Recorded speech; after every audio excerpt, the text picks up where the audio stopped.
ஆண்டவருடைய நாம மகிமைப்படுவதாக. அன்பானவர்களே, இன்றைய வார்த்தைக்கு உங்கள் அன்புடன் வரவேற்கிறேன்.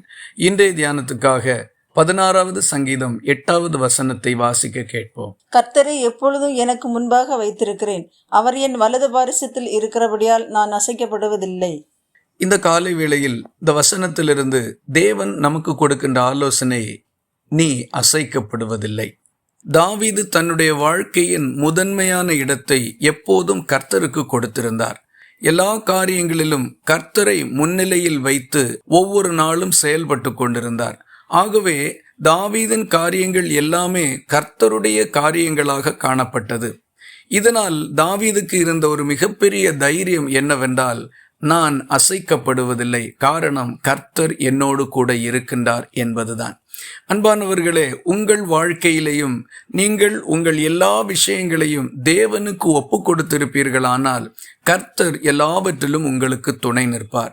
அந்த விஷயத்தில் என்ன காரியம் உங்களுக்கு சம்பவித்தாலும் கர்த்தர் அதற்கு பொறுப்பாக இருப்பார். தேவன் தம்மிடத்தில் ஒப்புவிக்கப்பட்ட எந்த காரியத்திலும் ஒருபோதும் தோல்வி உண்டாக அனுமதிக்கிறவர் அல்ல. அவர் மனம் மாறுகிறதற்கு மனுஷனும் அல்ல. கர்த்தரை நம்பி அவரை முன்னிலைப்படுத்தி நாம் செய்கின்ற காரியங்களில் தேவனுடைய ஒத்தாசை எப்போதும் இருக்கும். நாம் சுயமாக செய்கின்றவைகளில் கர்த்தரை காண இயலாது. கர்த்தருக்கு முதலிடம் கொடுத்து நாம் செய்கின்ற எல்லா விஷயங்களிலேயும் கர்த்தரை காண முடியும். உங்கள் வாழ்க்கை சார்ந்த எந்த இடத்திலும் நீங்கள் கர்த்தரோடு கூட இருங்கள். அவரை முன்னிலையாக கொண்டு செயல்படுங்கள். நீங்கள் ஒருபோதும் ஒருவராலும் அசைக்கப்படுவதில்லை. கர்த்தர் உங்கள் வலது பக்கத்திலே துணையாக நிற்பார்.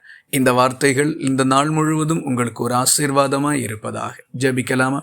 எங்களை நேசிக்கிற அன்பு நிறைந்த நல்ல ஆண்டவரே, நாங்கள் உம்மை நன்றியோடு துதிக்கிறோம். ஆசீர்வாதமான இந்த காலை வேளையில் பயங்களும் அச்சங்களும் குழப்பங்களும் சூழ்ந்திருக்கின்ற மனதிற்கு நீ அசைக்கப்படுவதில்லை என்கிற உம்முடைய நம்பிக்கையின் வார்த்தைகளோடு நீர் இடைப்பட்டிருக்கிறதற்காக உமக்கு ஸ்தோத்திரம். நாங்கள் உம்மை முன்னிலைப்படுத்தி உம்மிடத்தில் ஒப்புவித்து செய்கின்ற காரியங்களில் எல்லாம் என்ன நிலை வந்தாலும் நீர் எங்களை விட்டு கொடுக்காமல் வெற்றி சிறக்க பண்ண எங்களோடு கூட இருக்கிறதற்காக உமக்கு ஸ்தோத்திரம். இந்த தைரியத்தோடும் நம்பிக்கையோடும் முன்னேறி செல்ல பலப்படுத்தும். இயேசு கிறிஸ்துவுல வேண்டிக் கொள்கிறோம் எங்கள் அன்புள்ள நல்ல பிதாவே, ஆமேன். கர்த்தர் தாமே உங்களை ஆசீர்வதிப்பாராக.